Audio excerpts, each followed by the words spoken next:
In this particular question, a magnet of total magnetic moment 10 raised to minus 2 ampere meter square is placed in a time varying magnetic field B cos omega t I cap, and omega over here is 0.125 radians per second. We have to find out the work done in reversing this magnet.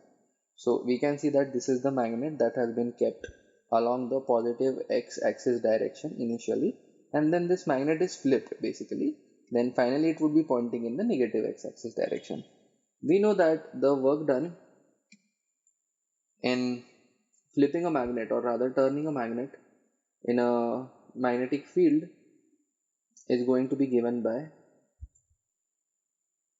work done is equal to change in potential energy. So potential energy happens to be minus of mu dot B. So this will be minus of mu dot B in the final case. So this is the final case, minus of mu dot B in the initial case. So this can be said to be the initial case. So this is equal to minus of, okay, so the final case is such that this is going to be mu B cos of 180 degree, because finally mu and B are facing opposite directions, minus mu B cos of 0 degree. Alright, so this is going to give us mu B will come common outside, minus of minus 1 minus 1. So this is going to give me 2 times mu B.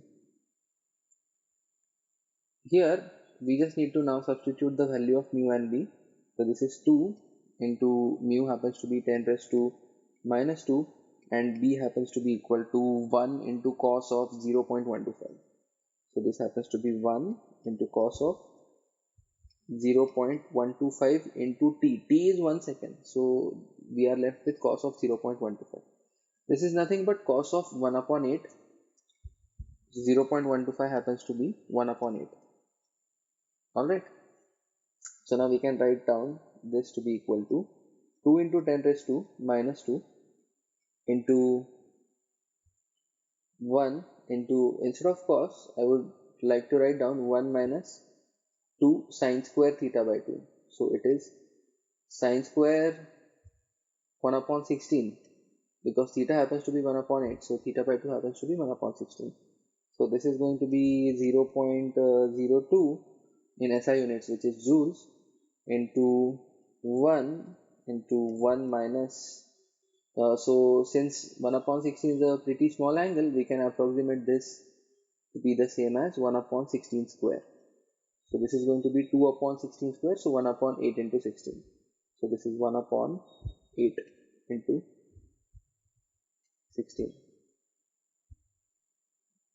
16 8s are 128, and then we can thenceforth write this down to be equal to 0.02 into bracket 1 minus 1 upon 128, which is going to be equal to 0.02 127 upon 128. So this 127 upon 128 fraction is approximately the same as 1. Therefore, we can write down that the answer for the work done in this particular case is going to be equal to 0.02 approximately. So the closest matching answer is option B, 0.02. So we'll go ahead with that. In objective questions, I would like the student to remember that we always have to follow the principle of marking the most correct answer. So the most correct answer may not be the exact answer, but out of all the options available, it may be the most correct one. So we have to understand that in objective questions, there is this unsaid principle that goes on, wherein we are supposed to mark the most correct answer and not necessarily the exact one when an exact answer is not present.